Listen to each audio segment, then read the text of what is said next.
뭐 1년 중에 하반기가 되면 몇몇 행사도 있고 절기도 있다 보니까 지금까지 함께 나누었던 누가복음의 말씀을 잠시 잊었던 것 같습니다. 오늘 잠시 잊었던 누가복음 함께 나누어 보고자 합니다. 이 말씀을 나누기 전에 앞에 있던 이야기를 잠시 잊으신 듯 싶어서 잠깐 요약을 할게요. 요한이 광야에서 성장할 때 지극히 높으신 하나님의 아들 예수님께서 베들레헴에 탄생하셨습니다.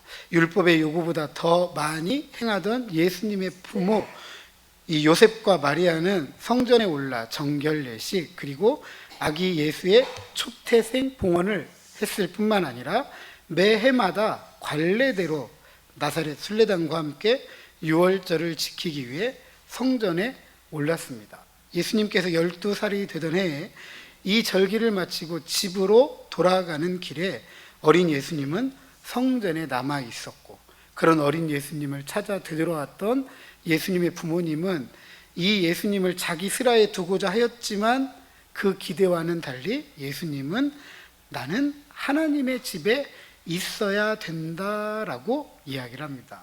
때가 돼서 빈들에서 성장하던 요한에게 하나님의 말씀이 임합니다. 하나님은 자신의 역사를 써가기 위해 로마라는 제국의 중심이 아니라 광야를 선택하셨고, 하나님의 정의로 실현되는 최종적인 구원을 위해 죄 사함을 얻게 하는 세례로 주님의 나라, 주님이 오시는 길을 예비하도록 하였습니다. 이 때문에 유대 사회는 큰 반향을 일으키게 됩니다. 이 세례를 받기 위해 나온 많은 무리들에게 요한은 이렇게 외칩니다. 회개에 합당한 열매를 맺으라. 그런 요한이 자신을 마땅치 못하게 여겼던 헤롯 안디바 때문에 감옥에 갇히면서 요한의 사역은 사라지게 됩니다.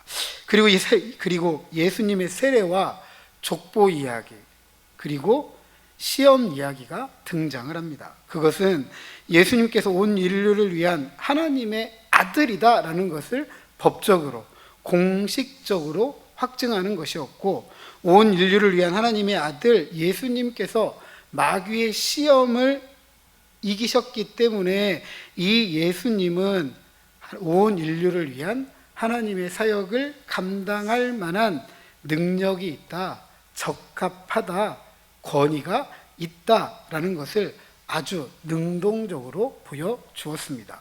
오늘 본문은 온 인류를 위한 하나님의 아들로서 사역할 능력과 적합성, 권위를 가지신 예수님께서 공식적으로 처음 사역을 시작하는 이야기입니다. 그 사역의 핵심을 14절 이하 15절에 잘 요약해 주고 있는데, 예수님의 공생의 초기를 다루고 있는 이 구절은 요한복음에 비추어 보면 예수님께서 마귀에게 시험을 받고 그것을 이긴 후에 유대 지역에서 약 1년 정도 사역하신 후 갈릴리 지역으로 이동해서 사역하는 사건을 기록하고 있습니다. 시험받기 위해 성령에 이끌려 광야로 인도함을 받았던 예수님께서 갈릴리 지역으로 이동할 때에도 성령의 인도함을 받았다, 그리고 성령의 능력이 함께 했다라는 사실을 14절을 통해서 알 수가 있습니다. 입소문을 타고 예수님에 대한 이야기가 삽시간에 사방에 퍼졌습니다. 그 과정을 15절에 예수님께서 갈릴리 지역 여러 회당에서 정기적으로 가르쳤고, 그 가르침에 많은 사람들이 주의를 기울였다, 그리고 그 가르침 때문에 놀랐다, 그 권위가 얼마나 컸는지 많은 사람들이 칭송했기 때문이라고 합니다. 특별히 가르침을 자신의 핵심 사역으로 삼은 예수님은 우리가 익히 알고 있는 다른 복음서에서 하나님 나라를 가르치고 전파했다라고 하였습니다. 하지만 누가는 조금 더 구체적으로 그 하나님 나라를 기록해 주고 있는데, 그 핵심 구절이 18절과 19절입니다. 우리 같이 한번 읽어보도록 하겠습니다. 시작.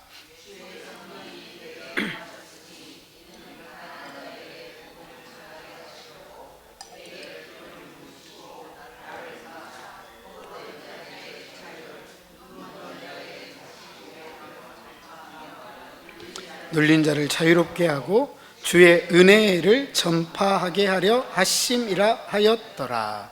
아멘. 정기적으로 죄송합니다. 정치적이 아니라 정기적으로 회당을 찾아 가르치셨던 예수님은 갈릴리 지역에 포함된 자신의 자라나신 고향이라고 할 수 있는 나사렛에서도 안식일에 회당을 찾았습니다. 오늘 본문은 유대 회당 예배에 대한 우리가 가지고 있는 가장 초기의 기록이라고 할 수가 있습니다. 어느 지역에서든지 유대인 남성 10명만 모이면 회당을 구성할 수가 있었고, 이 회당 예배는 신명기 6장 4절 이하 9절, 우리가 잘 알고 있는 이스라엘아 들으라, 쉐마 이스라엘, 이 쉐마를 암송하는 것으로 시작이 됩니다. 그리고 잘 정리된 기도문을 서로가 교독한 후에 고대 히브리어로 기록된 토라인 모세 오경을 봉독하고 이어서 선지서를 봉독을 합니다. 하지만 고대 히브리어를 알지 못하는 이들이 있었습니다. 그들을 위해서 전에 읽었던 봉독한 이 성경을 다시 당시 팔레스타인에서 통용이 되었던 아람어로 통역을 하게 됩니다. 그리고 그날 봉독된 성경을 해설하고 가르치고 마지막으로 아론의 대제사장의 축복으로 이 회당 예배가 마치게 됩니다. 이 회당 예배를 총괄했던 사람이 회당장이고요. 예수님은 이 자리에 성경을 봉독하고 그것을 가르치기 위해 청빙을 받았던 것 같습니다. 그날 정해진 순서를 따라 예수님은 선지서 이사야를 봉독하게 되고, 봉독하고자 하는 이사야서 9절을 찾았는데 그 구절이 바로 18절과 19절입니다. 이 구절은 굉장히 중요한 구절입니다. 이사야 61장 1절과 2절 그리고 이사야 58장 6절을 인용하고 있는데 막상 우리 성경을 비교해 보면 차이가 있습니다. 물론 이 차이가 있지만 이사야서의 기본적인 의미를 예수님께서 변경하신 것이 아니고, 예수님께서 이 이사야의 본문을 길게 언급하지 않고 짧게 요약하고 있기 때문에 이런 차이가 있는 것입니다. 더 중요한 것은 21절에 기록된 것처럼 이 글이 오늘 너희 귀에 응답하였다 라면서 예수님 자신이 이사야 58장과 이사야 61장을 성취하는 하나님의 종이다, 여호와의 종이다라고 가르치고 있다라는 사실입니다. 예수님은 선지자들에게 임했던 성령의 인도함과 그 능력으로 큰 기쁨의 소식을 전합니다. 이사야 61장 1절 2절은 여호와의 종이 포로된 자들에게 구원의 메시지를 전하는 것이고, 그 구원의 메시지는 주의 은혜해로 묘사가 되는 안식년 희년의 성취이다라고 말하고 있습니다. 왜냐하면 이 주의 은혜해 안식년 희년의 성취가 필요한 이유가 뭐냐면 이사야 58장에 보면 이스라엘 백성이 자비와 공의를 잃어버렸습니다. 자비와 공의를 깨버렸어요. 예수님은 자비와 공의를 베풀지 않고 삶과 생존을 이어갈 힘을 잃은 이스라엘을 위한 희년의 성취자다, 안식년의 성취자다 라면서 이 메시지를 듣고 있는 회당 예배에 참석한 이들에게 내가 바로 그 소망이고 내가 바로 그 위로라고 자신을 계시하신 것입니다. 이와 같은 주의 은혜의 핵심은 자유입니다. 자유. 이 자유는 안식년과 희년의 핵심의 메시지이기도 한데, 안식년은 7년째 되는, 그죠? 7년째 되는 해를 안식년이라고 하고, 이 안식년의 핵심적으로 해야 될 일은 무엇이었냐면 땅을 휴경하는 거예요. 땅을 쉬게 하는 겁니다. 땅이 오랜 동안 노동을 했기 때문에 땅도 뭐 해야 된다? 쉬어야 된다. 땅에게 뭘 주는 거죠? 자유를 주는 거예요. 희년은 빚진 자, 종된 자, 삶을 빼앗긴 자들에게 삶을 되돌려주는 거예요. 삶을 빼앗기면 누구에게 어떻게 되죠? 구속이 되죠. 나보다 힘이 있는 사람에 의해서 좌지우지되게 됩니다. 희년은 남의 힘에 의해서 좌지우지되는 삶을 다시 회복시켜주는 거예요. 자기의 삶은 자기가 살아가도록 자유를 주는 것이 희년의 핵심입니다. 이 자유를 구정하기 위해서 한 대상을 지칭하고 있는데 그 대상이 가난한 자입니다.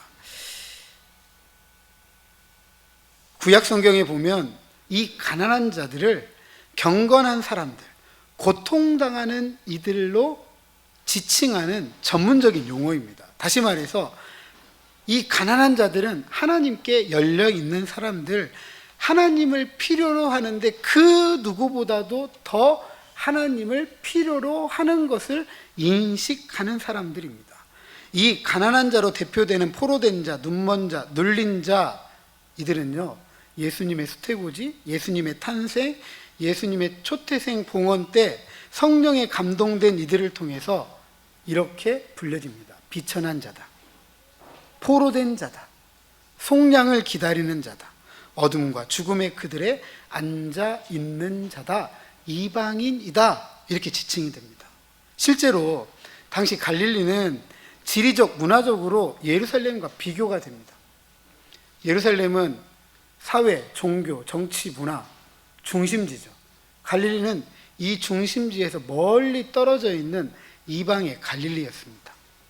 왜냐하면 갈릴리는 이교적인 요소들이 많이 들어와 있었기 때문에 그래요. 그래서 갈릴리 주변의 도시들의 이름을 보면 로마 황제의 이름을 딴 도시들이 많았습니다. 농업과 목축업이 발달되어져 있었고 갈릴리라는 큰 호수를 중심으로 어업이 흥황했습니다. 절대적이지는 않지만 전형적으로 도시 문화, 시골 문화가 함께 있었고 이 양극화는 굉장히 컸습니다. 그리고 예수님이 자라셨던 나사렛은 아주 그 양극화에서 가장 멀리 떨어져 있는 그런 곳이었어요.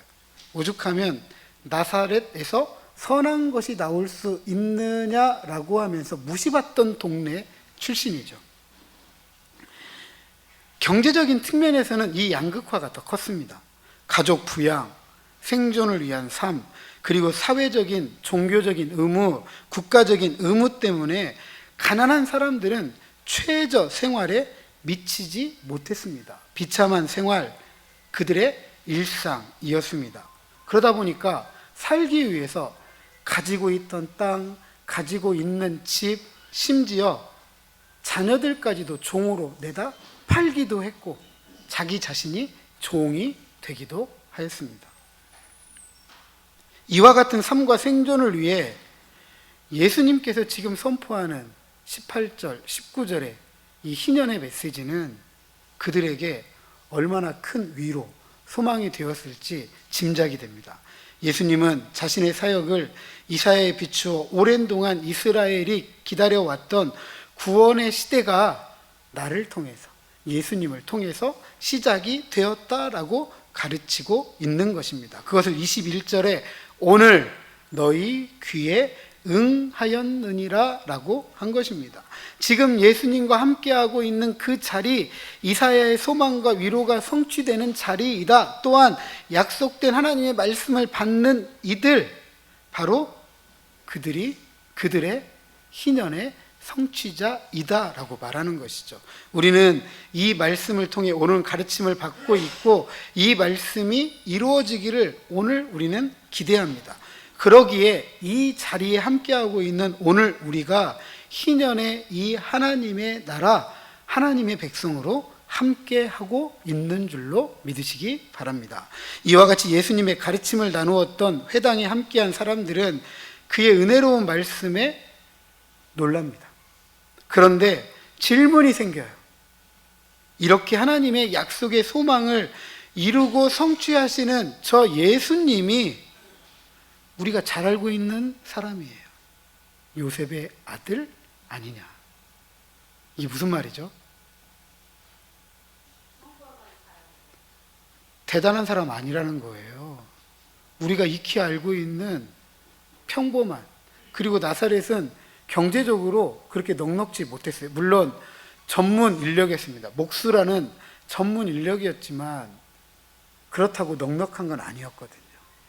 오히려 빼앗기는 게 더 많았던 삶이었기 때문에, 그렇다면 이 가난한 사람이, 아무것도 아닌 사람이, 우리가 잘 알고 있는 그 요셉의 아들이 정말 이런 소망을, 이런 위로를 우리에게 가져다 줄 수 있는 인물이냐, 이걸 되묻는 거예요.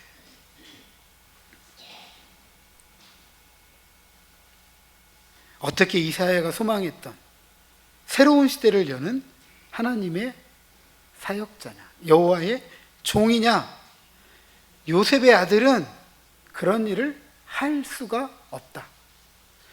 예수님의 은혜로운 가르침에 놀랐지만 예수님에 대해서는 부정적이었습니다.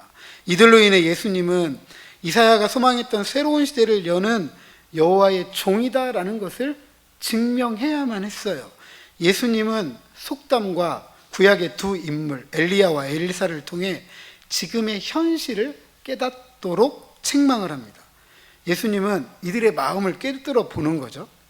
그들이 원하는 증명이 무엇인지를 알고 있는 거예요. 23절, 이들이 들었던 것처럼 가버나움에서 행한 일을 내 고향 여기서도 행하라는 것입니다. 아마 14절, 15절 갈릴리 지역에서 예수님께서 가르치실 때 특별히 제2의 도시라고, 예수님의 제2의 도시로 유명한 가버나움에서 굉장한 기적을 행했던 것 같아요. 거기서 했던 것처럼 한번 해봐. 그럼 우리가 믿어줄게. 이런 이야기예요.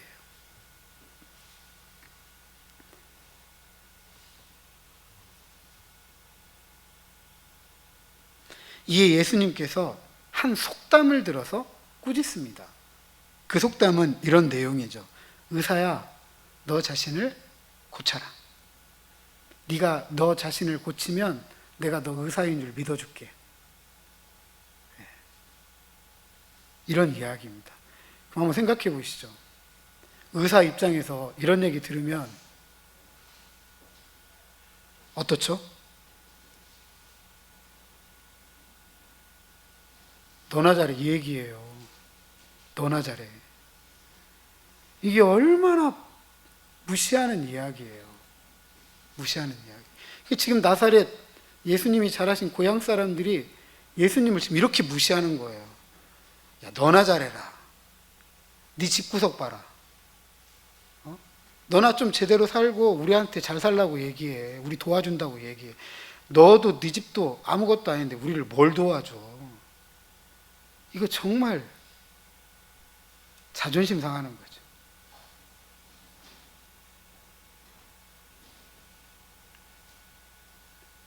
너희들이 나를 조롱하는데 너희들이 아무리 조롱해도 나는 내가 하나님의 일을 감당할 하나님의 사람이다, 하나님의 종이다라고 이야기를 하는 거예요. 예수님이 이렇게 자신을 조롱하는 이들에게 엘리야와 엘리사의 예를 들어서 고향에서 환영받지 못하고 조롱당하시는 상황을 설명을 합니다. 엘리야와 엘리사 시대 한번 생각해 봐야 되는데, 특별히 주의 은혜의 해라는 이 어절은 문자적으로 하나님께서 받으실 만한 이라는 의미가 있습니다. 그렇다면 하나님께서 받으실 만한 예수님을 고향에서는 받지 않는 아이러니한 상황이 생긴 거죠. 이러한 아이러니한 상황이 바로 엘리야, 엘리사 시대입니다. 이 시대는 이스라엘 역사에서 가장 어두운 시기라고 할 수 있습니다. 하나님을 신앙하지 않고 하나님을 멀리하고 이방의 신들을 자기 하나님이라고 믿고 살아갔던 시대예요. 얼마나 영적으로 어두웠던 시대인지 모릅니다. 이 시대에, 특별히 엘리야 시대에는 하나님을 멀리하고 하나님을 불신앙하는 이 이스라엘에게 공궁에 처하게 합니다. 그게 뭐냐면 3년 6개월 동안 비가 오지 않도록 막으시는 거예요. 이 가뭄 때문에 큰 흉년이 들었습니다. 엘리사 때는 아람에 의해서 억압을 받았어요, 이스라엘이.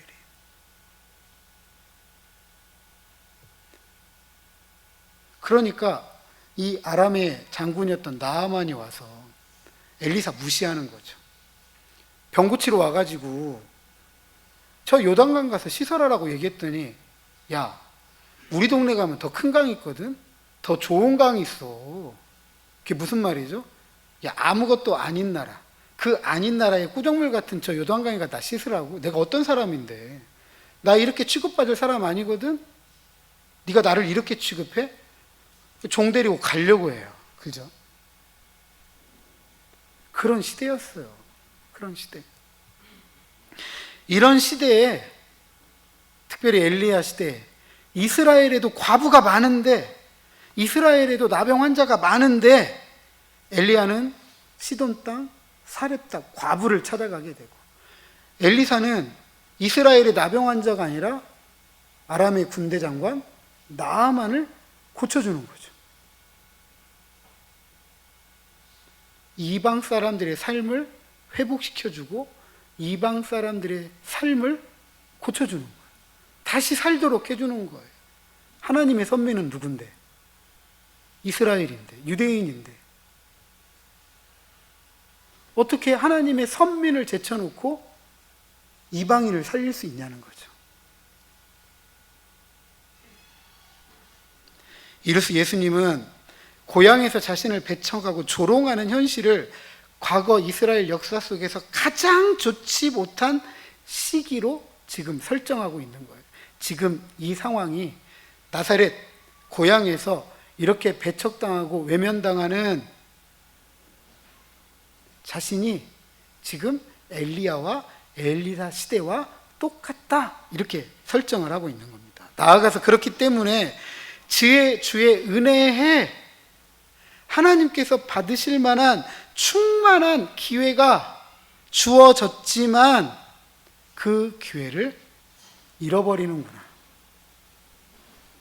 이스라엘의 과부가 많고 이스라엘의 나병 환자가 많지만 이들은 고침도 회복도 나음도 없었는데, 오늘 지금 이 나사렛 여기에 모이는 이 회당의 자리가 삶이 회복되고 고쳐지고 나아지는 것, 그걸 거절하고 있구나라고 예수님께서 꾸짖고 있는 거예요.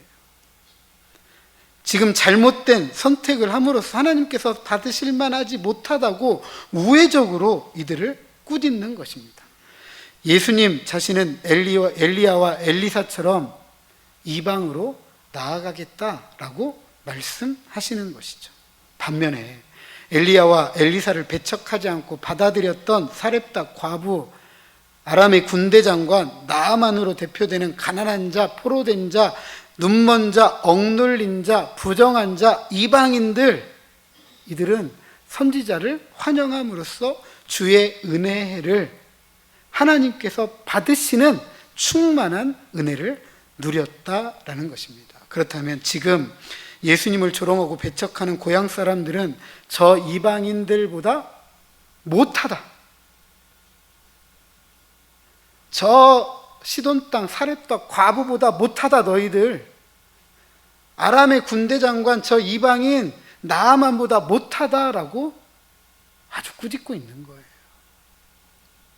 이처럼 하나님의 복에서 하나님의 선민인 유대인이 제거가 되고 하나님의 복이 부정한 이방인으로 대표되는 가난한 자에게 주어진다라고 이 이야기를 들었을 때 이 유대인들은 기뻤을까요? 좋았을까요? 화가 나죠. 화가 나죠. 나에게 와야 되는데 내가 생각했을 때 저 사람에게는 절대로 주어지지 말아야 될 것이 주어지면 그때 우리 어떻게 되죠? 아마 길바닥에 누워서라도 생떼를 쓰고 싶을 거예요. 생떼를.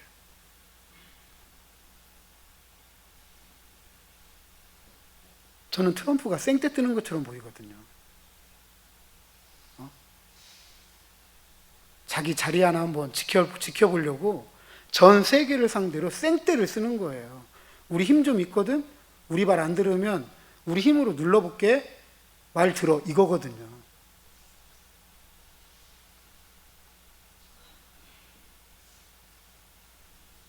그럼 저항한다고 생각해 보세요.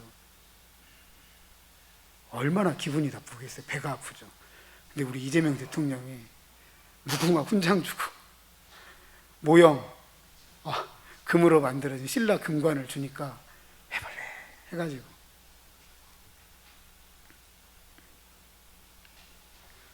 유대인들에게는 지금 이 사렙다 과부 아람의 군대 장관 이 나아만 얘기가 정말 미쳐버릴 듯 뼈아픈 거예요. 화가 나는 거죠. 그래서 28절에 이 회당에 있던 이들이 예수님의 책망과 꾸짖음을 듣고 화가 나서 이 화가 폭력을 불러왔습니다. 그들은 일어나서 예수님을 동네 밖 나사렛이 건설된 산 낭떠러지까지 끌고 가며 쫓아냈습니다. 어떤 모습인지 아시겠죠? 앞에서는 끌고 가고 뒤에서는 막 몰아가는 거예요.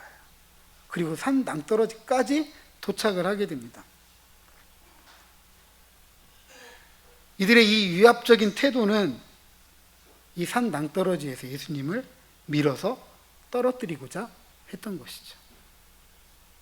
이런 태도는 나사렛 고향 사람들이 예수님이 참 선지자가 아니라 거짓 선지자라고 규정했기 때문에 그래요. 참 선지자라고 하면 하나님의 선민인 유대인을 축복해야 되는데 누구를 지금 축복한 거예요?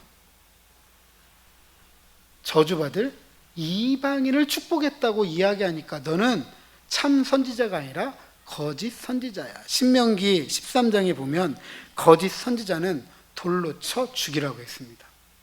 지금 이 상황은 예수님을 자신들이 능동적으로 돌을 던져서 죽이고자 하는 것은 아니지만 일부러 예수님을 낭떠러지에서 떨어뜨림으로써 돌에 부딪혀 죽도록 하는 것이죠.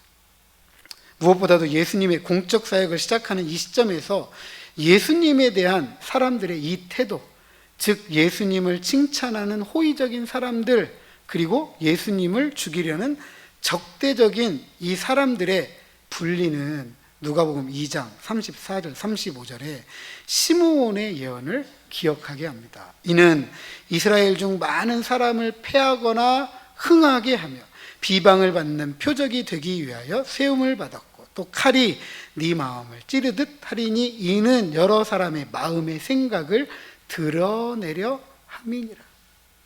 사람들의 생각이 예수님의 이 사역을 통해서 드러나기 시작하는 거예요. 그리고 이런 적대감은 우리가 잘 아는 것처럼 예수님의 사역이 절정에 이를수록 더 심각해집니다.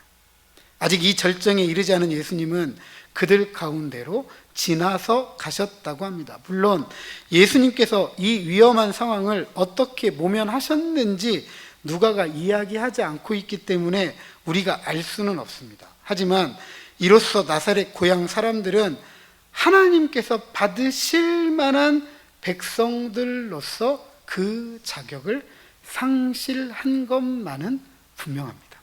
사랑하는 성도 여러분, 예수님은 자신의 사역을 이스라엘이 기다려왔던 구약의 오래된 약속이 자신을 통해서 시작이 되었다라고 가르칩니다. 그 사역은 희년의 하나님 나라입니다. 그리고 오늘 너희 귀에 응했다라고 하면서 약속된 희년의 하나님 나라를 받아들이는 바로 그 시간, 바로 그 자리가 희년의 하나님 나라를 실현하는 것이라고 하였습니다. 그래서 우리는 오늘 이 말씀을 통해 희년의 하나님 나라를 받아들이고 그 나라를 살아가도록 결단을 요구받고 있습니다.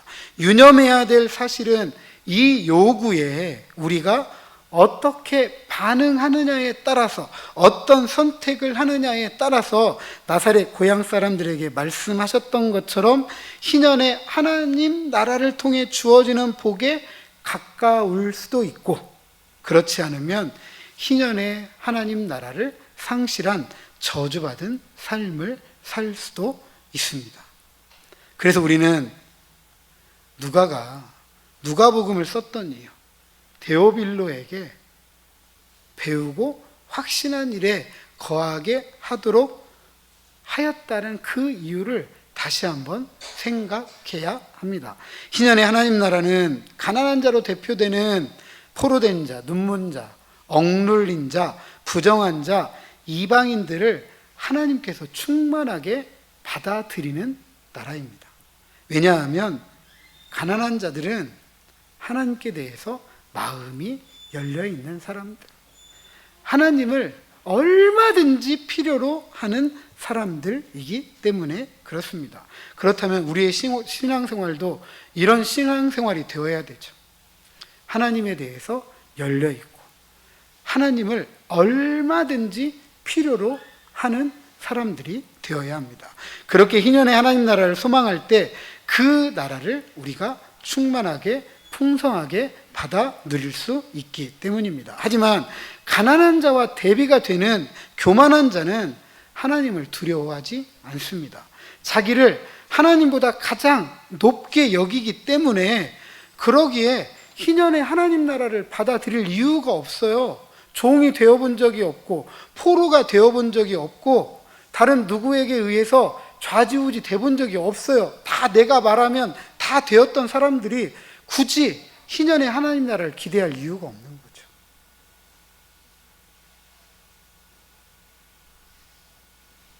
그래서 바람직한 신앙생활을 위해서 우리는 성경을 올바로 배워야 합니다.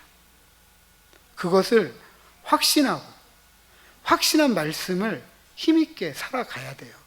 그리고 이렇게 살아가는 바로 오늘 우리 희년의 하나님 나라를 위해서 하나님의 정의를 이 땅에 이루고 성취해 가면서 그 나라가 주는 평안을 충만하게 풍성하게 받아 누리는 하나님의 백성들로 살아가야 하는 것입니다.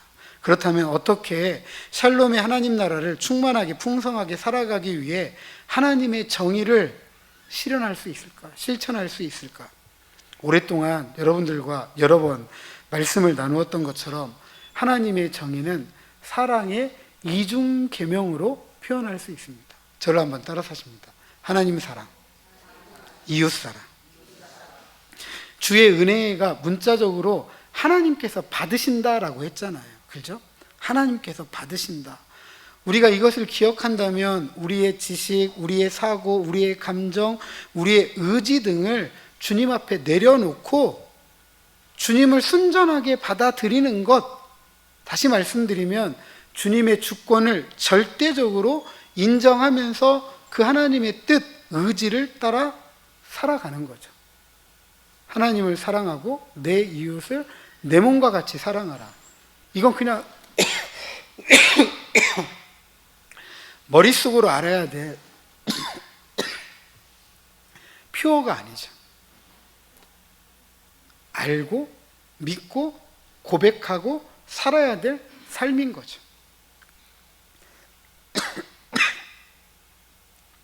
그러니까 우리 이웃들을 순전하게 받아들여야 돼요.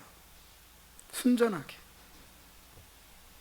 십자가에서 모든 죄인까지 사랑하셨던 예수님처럼 우리 이웃들의 명예나 지위나 물질이나 건강이나 배움이나 나이나 성별이나 인종이나 어떤 건강이나 장애의 문제 등 이런 것 때문에 외면하거나 배제하지 않고 차별하거나 증오하지 않고 오히려 저들의 부족함과 연약함을 함께 짊어지고 함께 책임지고 채워가는 삶의 방식이 희년의 하나님 나라를 살아가는 거예요.